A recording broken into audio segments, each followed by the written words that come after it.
Esto es histórico. Escuchen el discurso de la anticorrupción que toda Colombia estaba esperando. Quédense hasta el final y vayan comentando. Gustavo Petro Urrego.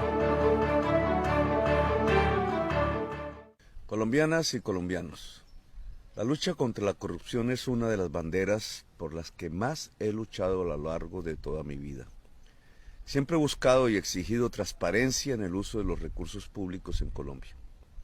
Ustedes recordarán cuando en mis tiempos como congresista denuncié la alianza que realizaron un tercio de los miembros de ese Congreso con los grupos paramilitares en Colombia. En múltiples debates desentrañé la forma en que los políticos corruptos de siempre se aliaron con el narcotráfico para pasar leyes, reformas y proyectos que no buscaban otra cosa que mantener una situación de injusticia en el país.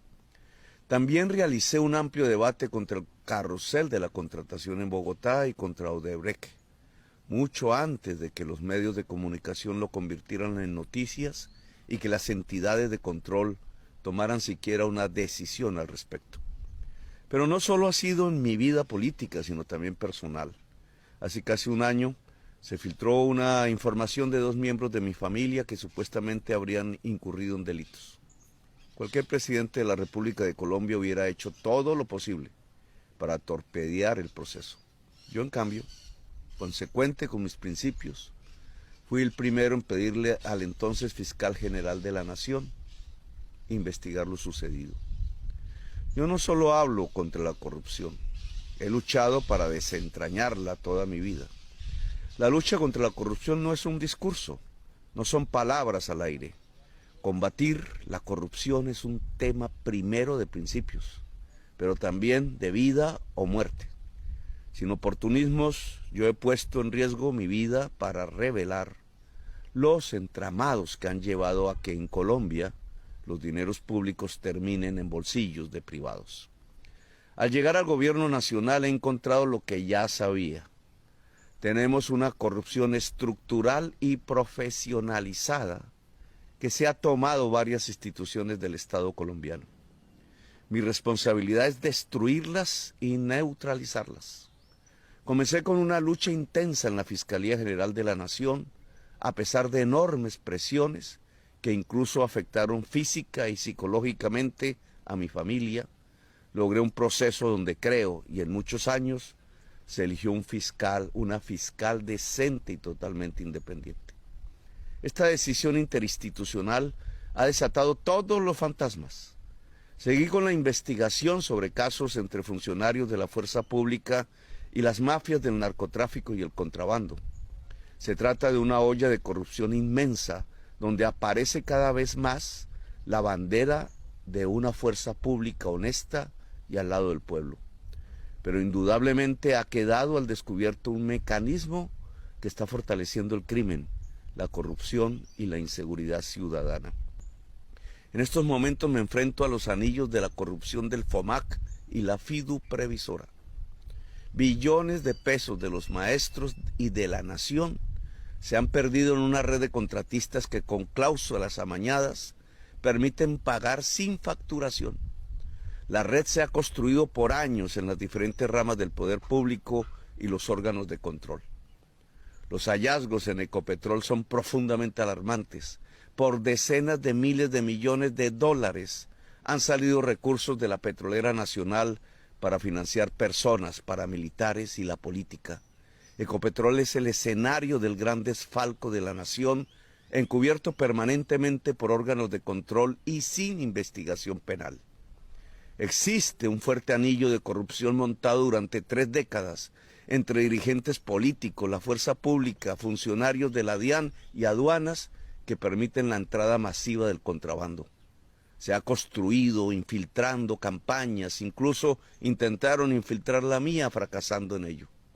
Esta enorme olla de corrupción con tentáculos internacionales, un billonario sistema de lavado de activos, ha arruinado buena parte de la industria de las confecciones y el cuero, y por primera vez en la historia empieza a ser descubierta con nuestra acción en Colombia.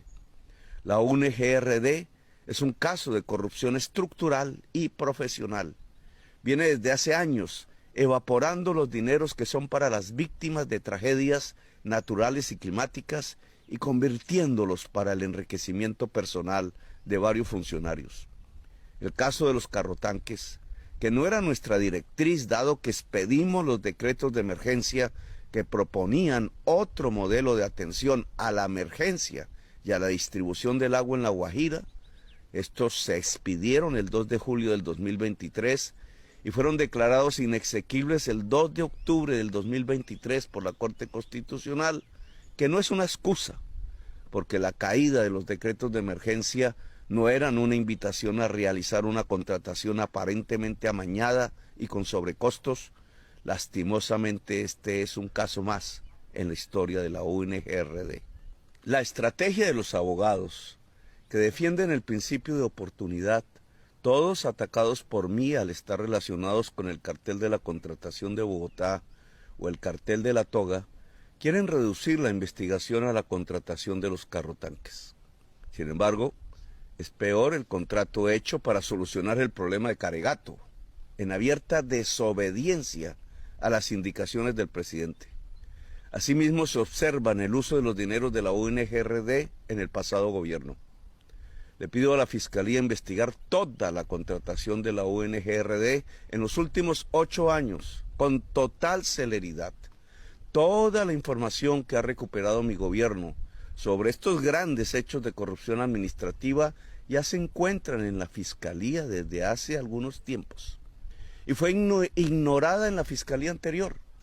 Asimismo, como la investigación de los recursos de la paz, el llamado CAT-Paz, este gobierno estará presto a colaborar con toda la información que sea necesaria. Estoy seguro de que lo que estoy haciendo implica remover las bases del poder político en el país y trato de abrirle paso a las reformas que benefician a las mayorías de Colombia y garantizan la paz. El ataque es fuerte contra el gobierno e incluye la opción de algunos por el golpe y la ruptura institucional. Navegaremos en las tormentas y sabremos que finalmente todo depende del pueblo. La manifestación del 1 de mayo es un enorme mensaje, no solo contra quienes quieren mantener el régimen de corrupción en Colombia, sino para quienes estamos en el gobierno. Ser de izquierda no es una vacuna contra la corrupción. Ella está en todos los partidos y en todos los rincones. Nuestra labor y nuestro deber es luchar contra ella.